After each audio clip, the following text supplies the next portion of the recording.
Afternoon, everybody. So I'm delighted to have the worst shift of the day, which is we've eaten, get over it. So agility, which I could talk for hours on agility because I've just broken record. Touched on it earlier. We talked about teams, and we segued into servant leadership, but Adrian took that one. And so sticking with the theme I had, let's get a quote in from someone famous each time. So I've gone for Darwin this time because depending on which book you read or which clickbait you go for, is it survival of the fittest? But actually no, it was talking about those that can adapt, which kind of picks up on the theme this morning about digital transformation and what are you going to do about the disruptors? Are you going to be the disruptors? So are you able to adapt? That's the second of 3 slides. We're not emotionally prepared for the third slide yet, but I'll leave it there. I just wanted to pick up on the adaptation because what I like so much about Agile, one of the powers for me of Agile, is its empirical nature. It's said to be in an empirical process. And I rose to the challenge of the analog, so I'm going to go with it again. Quite how we're going to superimpose this on the video, that's not my problem. Anyway, so is anyone familiar with this? The 3 pillars of empiricism.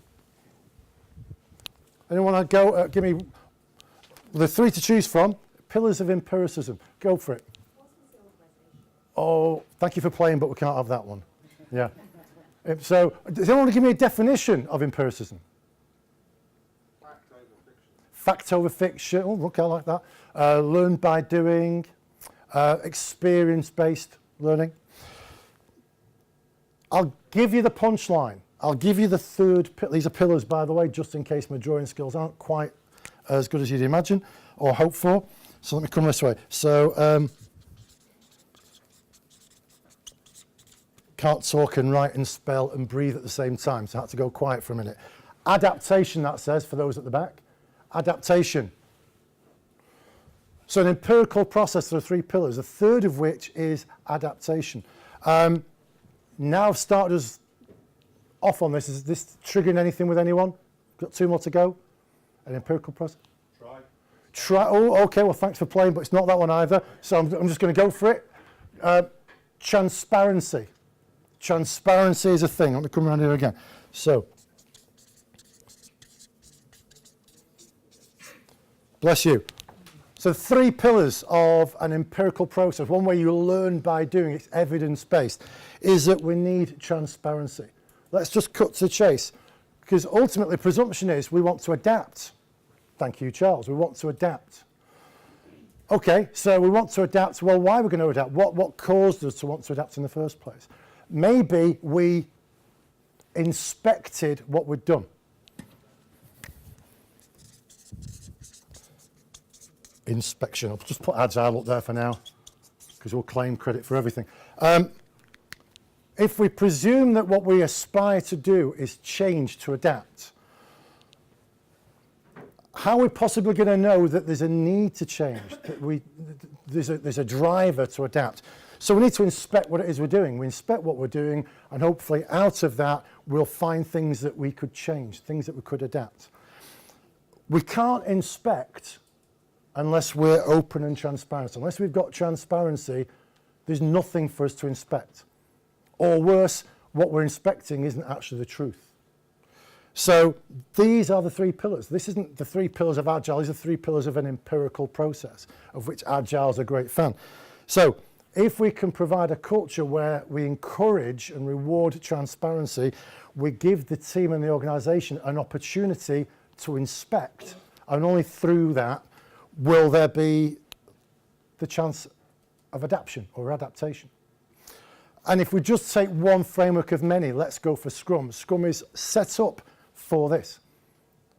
So those who are familiar with Scrum will know there are events. We have the planning at the beginning, but then every single day, I referenced it before, we encourage the team to come together to discuss the 24-hour plan and share their highs and their lows and be open and transparent. If they're not open and transparent, we've just killed 15 minutes.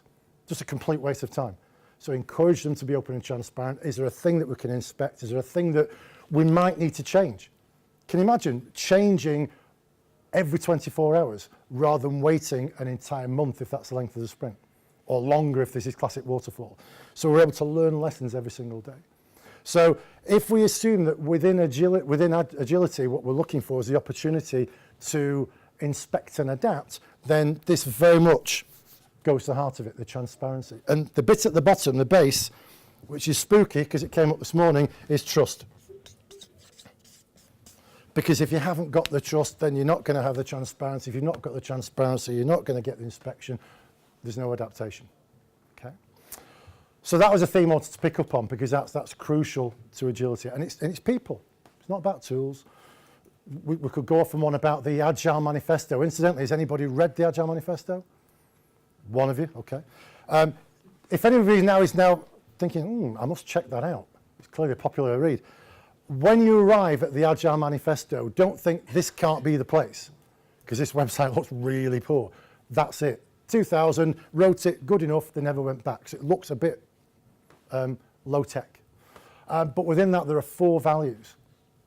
So my favorite is it's people and interactions over processes and tools. Tools are important. We've had that conversation this morning. Process is important, but the key is the people. Done that. Thank you very much. So I just wanted to pick up on the adaptability bit, because if we're talking about culture within the organisation, Agile, actually, I'm finding more and more, is quite a toxic word. Does anyone within your organisation feel that Agile or agility has become a toxic word? Got a couple of nods and a wave. Okay, good enough in an auction. That'll be fine. So I've picked out a couple. There was time, but I was eating, to come up with an extra slide. So I've just embrace a flip chart. So a couple of terms that resonate with what has been discussed before. So digital transformation, what's wrong with that? Well, organisations, and certainly senior stakeholders, transform is a bit of a scary word. You want to change something. So you want to embrace change again. Someone, as an aside, mentioned failure this morning. They might not have actually said fail fast, but that's quite a common term. Oh, Agile, we fail fast. Has anyone come across that term, fail fast? Yep. And you use that in front of stakeholders and you think that's going to work? Because that's not a good phrase. That's not going to win you support from the senior stakeholders. What do you mean, fail? So we have a better one. So let's just get rid of that one. Learn early, familiar with that one? That's the new fail fast, learn early. Let's put that in. Learn early. So words like fail and change and transformation and adapt is a bit scary because you want all the perceived benefits, but you don't want to do the change. I was having a conversation earlier about agile project management, which we're not done with yet. We're going to come back to it. But what do you mean we're going to negotiate scope?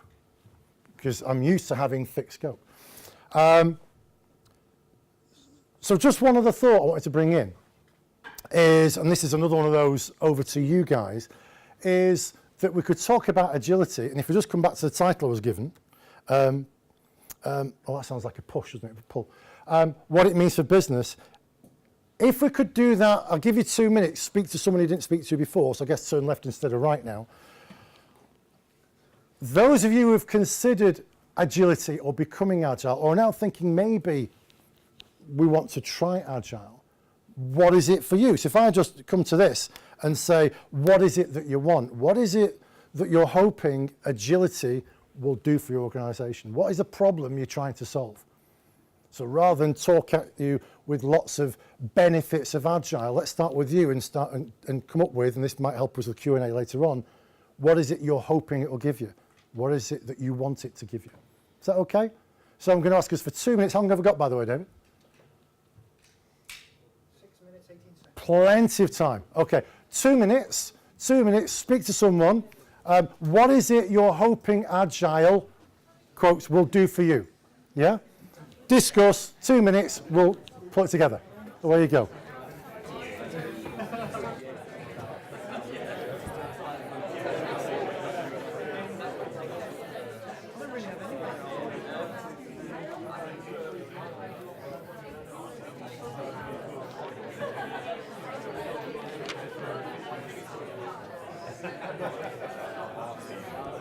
Thank you for playing. Now, I did go in with a presumption, and we'll see if this was fair, that either A, you're interested in becoming Agile, B, you're trying Agile, or C, you actually want to become Agile. It might be that you've spent 2 minutes going, meh. So if it was meh, just lie. Because otherwise the next 3 minutes are going to be really poor.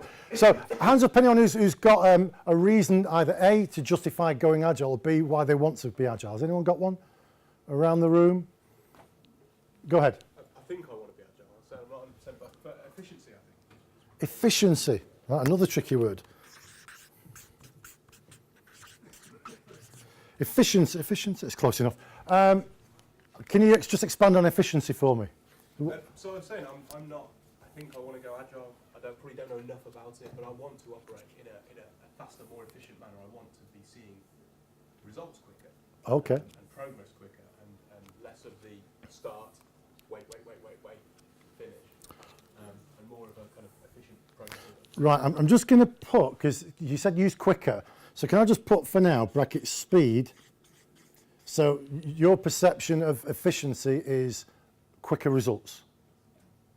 Was that, no? And more transparency. Okay, I've written that one already. I don't think I can spell it right twice on the trot. Okay.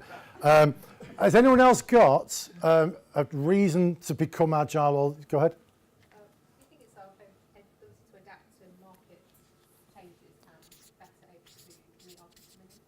Adapt to market changes and customer needs, because their needs will change. And so there we are with the adapt. So it's not change for change's sake, it's that the market is changing. It's going to change. And the customer needs are going to change. And we're back to that conversation we had over lunchtime about fixing the scope at the start of the consumers. Agile project management was an oxymoron. And no, it's a thing. Right, we could argue that project management is an old term, but it's acceptable to put Agile in front of that. There are still projects, we still need to manage projects, but it's okay to say that we could perhaps do it in a more Agile way. And where we see the needs of our customers, the requirements of our customers are likely to change, well then absolutely we should be embracing Agile, because the whole mindset is around anticipating change and being able to respond to change. And actually what they asked for right at the start of the project may not be something they want at the end of the project. So why do you want to, quotes, do Agile? Because we want to be able to adapt to changes, a perfectly valid reason. I think we've got time for one more reason why. Go ahead. Continuous improvement, I think some of those feedback, so you're not waiting for the to live action on the tangent, you'll keep going on.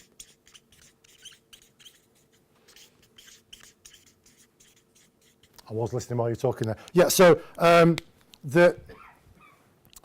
we want to be able as a team, as an organisation, which is actually, thank you for this, but the last session, we want to be able to continue and improve. We want to be able to listen to the feedback from our customers, and where an improvement is warranted, that we're ready to do that.